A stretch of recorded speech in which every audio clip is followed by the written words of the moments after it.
अस्सलाम वालेकुम। आज हम बात करेंगे लाहौर हाई कोर्ट के एक अहम फैसले के बारे में, जिसमें अदालत ने वाज़े किया कि प्रोबेशन पर छोड़ा जाना सज़ा के ज़ुमरे में नहीं आता। ये केस लाहौर हाई कोर्ट में रिट पिटीशन नंबर 75151/2025 के तौर पर ज़ेरे समात आया, जिसकी समात जस्टिस तनवीर अहमद शेख साहब ने की।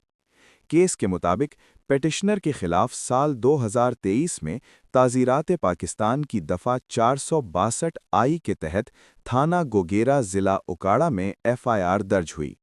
बाद अज़ां मुकदमे का ट्रायल मुकम्मल हुआ और 26 नवंबर 2025 को मुअज़्ज़िज़ ट्रायल कोर्ट ने पेटिशनर को सज़ा देने के बजाय 1 साल के लिए प्रोबेशन पर रिहा कर दिया। बाद में पेटिशनर को पुर्तगाल का वर्क परमिट मिल गया और उसने बैरून मुल्क जाने के लिए कैरेक्टर सर्टिफिकेट हासिल करने के लिए डीपीओ को दरखास्त दी।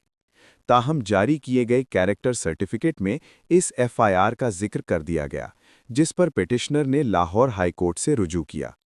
मुअज़्ज़िज़ हाई कोर्ट ने अपने फैसले में करार दिया कि प्रोबेशन दरअसल सज़ा नहीं होती, बल्कि एक मौका होता है जिसमें मुल्ज़िम को इस्लाह का मौका दिया जाता है।